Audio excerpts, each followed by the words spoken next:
semuanya, di sini perkenalkan nama saya Popung Puspitasari. Saya akan menjelaskan atau mendeskripsikan tentang kode etik jurnalistik. Nah, kode etik jurnalistik mempunyai pembukaan yaitu kemerdekaan berpendapat, berekspresi, dan pers adalah hak asasi manusia yang dilindungi Pancasila, Undang-Undang Dasar 1945, dan Deklarasi Universal Hak Asasi Manusia PBB. Kemerdekaan pers adalah sarana masyarakat untuk memperoleh informasi dan berkomunikasi guna memenuhi kebutuhan hakiki dan meningkatkan kualitas kehidupan manusia. Dalam mewujudkan kemerdekaan, Indonesia juga menyadari adanya kepentingan bangsa, tanggung jawab sosial, keberagaman masyarakat, dan norma-norma agama. Dalam melaksanakan fungsi hak kewajiban dan peranannya, pers menghormati hak asasi setiap orang. Karena itu, pers dituntut profesional dan terbuka untuk dikontrol oleh masyarakat. Nah, untuk menjamin kemerdekaan pers dan memenuhi hak publik untuk memperoleh informasi yang benar, wartawan Indonesia memerlukan landasan moral dan etika profesi sebagai pedoman operasional dalam menjaga kepercayaan publik dan menegakkan integritas serta profesionalisme. Atas dasar itu, wartawan Indonesia memerlukan dan menaati kode etik jurnalistik. Kode etik jurnalistik mempunyai beberapa pasal yang mengenai tentang kode etik jurnalistik.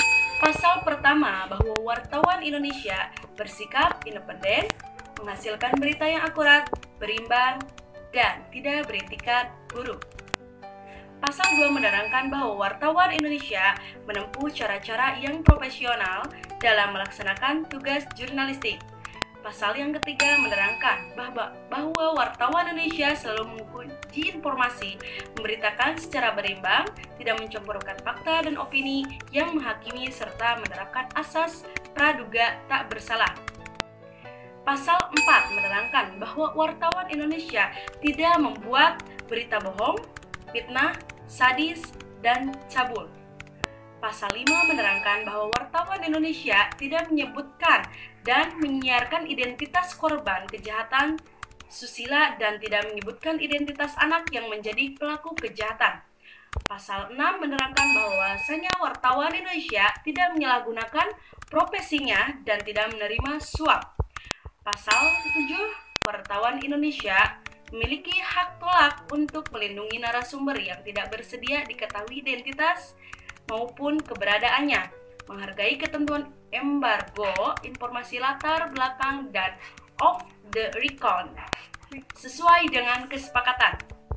Pasal 8, wartawan Indonesia tidak menulis atau menyiarkan berita berdasarkan prasangka atau diskriminasi terhadap seseorang atas dasar perbedaan suku, ras, warna kulit, agama, jenis kelamin, dan bahasa, serta tidak merendahkan martabat orang lemah, miskin, sakit, cacat jiwa, atau cacat jasmani. Pasal 9 merangkan bahwasanya kode etik jurnalistik wartawan Indonesia menghormati hak narasumber tentang kehidupan pribadinya, kecuali untuk kepentingan publik. Pasal 10 menerangkan bahwasanya wartawan Indonesia segera mencabut, meralat, dan memperbaiki berita yang keliru dan tidak akurat disertai dengan permintaan maaf pada pembicara, pendengar, dan atau pemirsa.